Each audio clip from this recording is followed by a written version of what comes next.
Saludos cordiales. Hoy les voy a hablar de la evolución del sistema educativo en el Ecuador.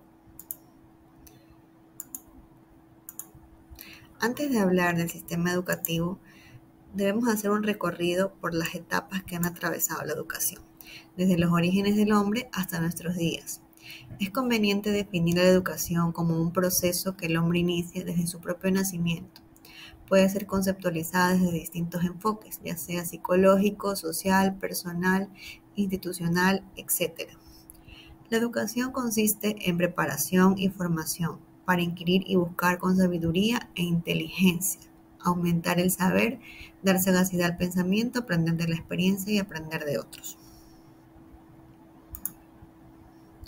Luego tenemos las épocas de la evolución de la educación. Entonces tenemos la época precolombina, donde en esta época vemos que la educación estaba vinculada a la religión y la agricultura. Los varones de 13 a 19 años aprendían de los amutas, que eran los sabios que se dedicaban a la formación educativa de los hijos de los nobles y de los incas. Luego tenemos la época colonial. La Iglesia instituyó una educación elitista y otra orientada al cristianismo. Fundaron la primera escuela para formación de los criollos. Luego tenemos la época de la independencia. El Ecuador pasó a formar parte de la Gran Colombia y se hereda el sistema lancasteriano, dispuesto por Simón Bolívar, que permitía trabajar a un profesor con varios alumnos y un solo docente. Surgieron las escuelas mixtas y simultáneas, el sistema lasallano, donde un alumno puede tener varios profesores. Luego tenemos una pequeña línea del tiempo de lo que es el sistema educativo. En el siglo XV, como dijimos, de la época colonial, la Iglesia se encargaba de lo que es la educación. Luego viene del año 1530, 1590, el conquistador español instituyó una educación etilista y esta fue orientada a la cristianización de los indios. Luego tenemos en el año de 1822 quedó el Ecuador independiente del dominio español, integrándose a la Gran Colombia. Luego tenemos que de 1850 a 1872 se hubo la obligación de promover y fomentar lo que es la educación pública. Luego tenemos que de 1870 a 1875 se creó lo que es la instrucción pública, gratuita y obligatoria, desde la primaria hasta la laica. En el año de 1900 y 1920 se profesó el primer plan de educación para mujeres, creación de normales en Quito y Guayaquil. En 1930 a 1940 se predominan las ideas socialistas y se vincula la educación con el mundo social, cultural, económico y político. Y aquí establece el nuevo régimen que es con la consolidación de la UNE, maestros politizados mediante el MPD. Luego tenemos del 1960 a 1980 el primer programa de alfabetización y educación para adultos, en conjunto con la Junta Militar. Luego tenemos la reforma curricular que se instauró del 1996 hasta el 2000. En el 2006 encontramos el programa Ser Bachiller. Luego tenemos lo que es el 2015-2016 se crea el Plan Decenal de la Educación que rige desde el 2006 hasta el 2025. Y por último tenemos en el 2020-2021 donde se creó la elaboración de un currículo priorizado para la emergencia COVID-19 y se implementaron medidas tecnológicas para lo que es la educación. Gracias. La educación en la antigua Grecia, una de las culturas más destacadas con respecto a la historia de la sociedad. Desde la época antigua, los griegos se dieron cuenta de que la educación era la base para la formación de los seres humanos como ciudadanos. Ellos incluyen varias disciplinas como la gramática, la filosofía, la poesía, entre otras, dotando así de conocimiento y de formación de carácter para los ciudadanos. La educación de guerreros surge un cambio y ahora se transforman en ciudadanos escribas, para así poder ser personas con derechos a la democracia y a la participación. En Grecia, la educación solamente lo recibían los varones, mientras que las mujeres no podían asistir. Ellas se dedicaban a las labores domésticas, como la cocina, el tejido, pero en sí ellos adquirían educación por parte de su madre o de un familiar cercano, como era la lectura o también algo de música. Ellas tenían una educación informal. Paidele arcaica. Se asentaban los ideales pedagógicos del pensamiento griego. Dentro de esto está Arete, quien enseñaba la parte de excelencia moral, de virtudes que se desarrollaban dentro de una persona. Pero también estaba Homero, quien a través de sus relatos y de sus obras aportaban en la formación una educación con crecimiento personal. También estaba Hesíodo, quien él hacía de la educación una excelencia y progreso que conducía a la democratización. Paideia espartana. Aquí se formaban a los ciudadanos como guerreros. En la vida civil, en la política de la ciudad. Dentro de esto, la formación que ellos tenían pues se basaba en la obediencia, en la templanza, en la disciplina, en la prudencia con la vida cotidiana, en la resistencia al dolor y el sufrimiento. Paideia ateniense. Pues aquí los formaban con una educación cívica y en democracia.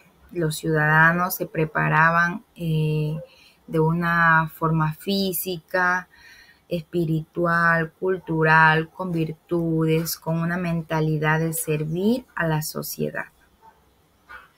Paideia helenística. Pues aquí es una etapa ya donde existe más la civilización griega.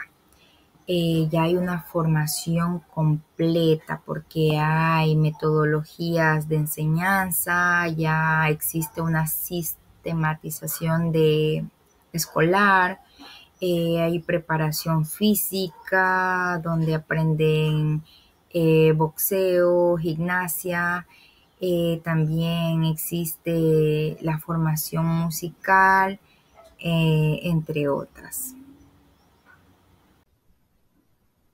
Hola, ¿qué tal? ¿Cómo están? El día de hoy pues les traigo un tema muy bonito, muy importante, que en este caso es la historia de la educación. La historia de la educación es tan interesante como tan extensa. Si te preguntas de dónde surgió la necesidad por compartir saberes, cuál es la importancia de la pedagogía para la educación y cuál es el futuro de la enseñanza, bueno, aquí tenemos las respuestas y abordaremos diferentes etapas de la historia de la educación. Empezaremos por hablar de las primeras civilizaciones, después pasaremos por Grecia, Roma y continuaremos el recorrido por la Edad Media, la Edad Moderna, y allí nos detendremos un momento para hablar sobre la pedagogía, que es una de las ramas muy importantes en lo que se refiere a educación. La Edad Media es uno de los periodos de la historia con más lugares comunes, muchos de ellos de carácter peyorativo. Como el propio nombre lo dice, la Edad Media responde a la crítica realizada por los humanistas. El método escolástico, que es en un tiempo en el que no podía responder a los retos intelectuales y cuestiones planteadas de forma novedosa. Pues bien, en la Edad Moderna, que es el tercero de los periodos históricos en los que se divide convencionalmente la historia universal y comprendida entre el siglo XV y el siglo XVIII, cronológicamente alberga un periodo comprendido entre el descubrimiento de América, que fue en el año 1492, y la Revolución Francesa, que fue en el año 1789. Existen personas que marcan su fin en la década previa, tras la independencia de los Estados Unidos en el año 1776.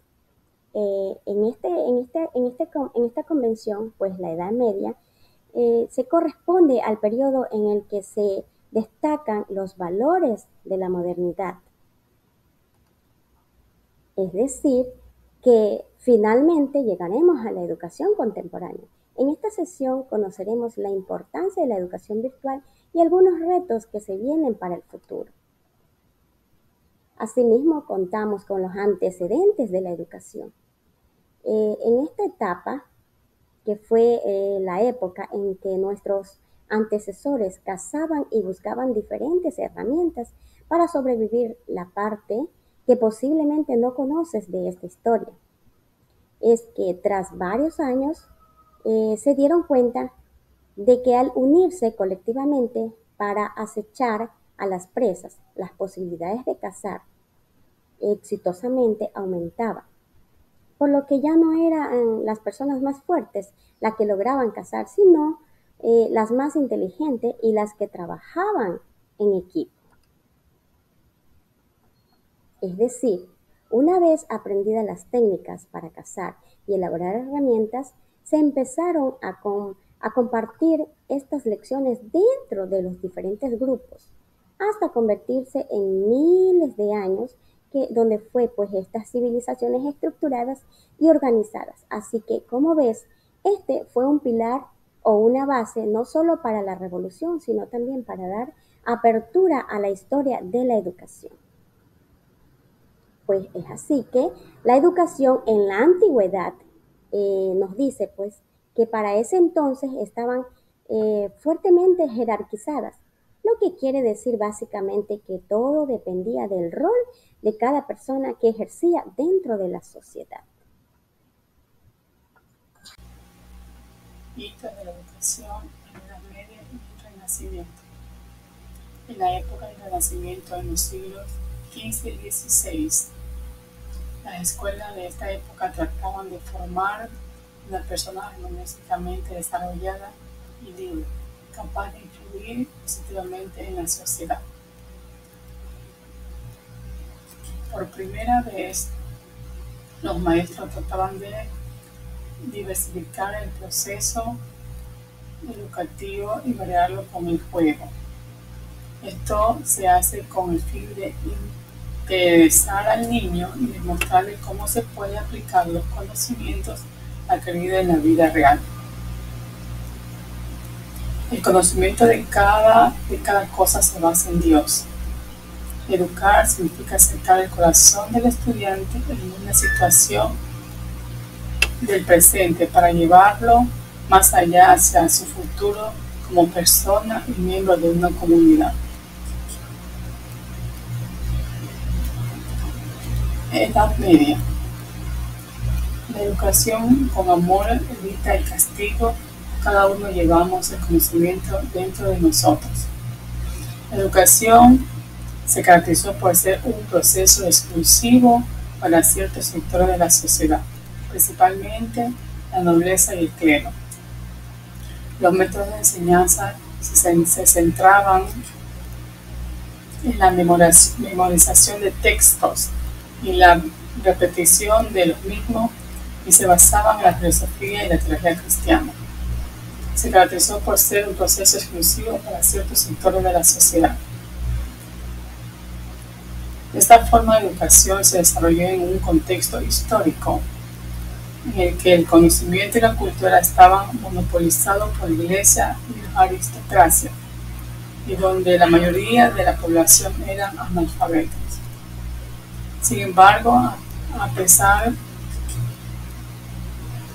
de las limitaciones y restricciones de la sociedad medieval que imponía la educación, se produjeron importantes avances en el ámbito de la filosofía, la ciencia y el arte, que se sentaron las bases para la educación en los siglos posteriores. La formación del discipulado se basa en la transmisión de la cultura que las generaciones anteriores han elaborado en saberes clásicos que guiarán a los seres humanos. Muchas gracias. Buenas tardes, tenemos los hitos de la educación en la edad moderna y con los representantes Miguel Eichel de Montaigne, quien nos indica que la enseñanza esté dirigida al descubrimiento de la vida y no a los libros o a las teorías. El amor al saber no se adquiere de oído, sino con la práctica. Por tanto, la enseñanza debe asentarse en la vivencia. También tenemos a Juan Amos Comenio. Su método pedagógico tenía como base los procesos naturales del aprendizaje, la inducción, la observación, los sentidos y la razón. Parte de su propuesta pedagógica era eliminar totalmente la violencia del proceso educativo. Exigió con firmeza que la educación primaria fuera obligatoria. Contamos también con René Descartes, quien declara que duda de la exactitud de nuestras representaciones del mundo, así como de la existencia del propio mundo. Pero al dudar de todo, debe reconocer, sin embargo, que duda, es decir, que piensa. Y Descartes llega a la famosa conclusión idealista: pienso, luego existo. Y también contamos con John Locke. La educación del niño debe basarse en el juego, pues lo considera de enorme importancia educativa y no solo como un ejercicio físico.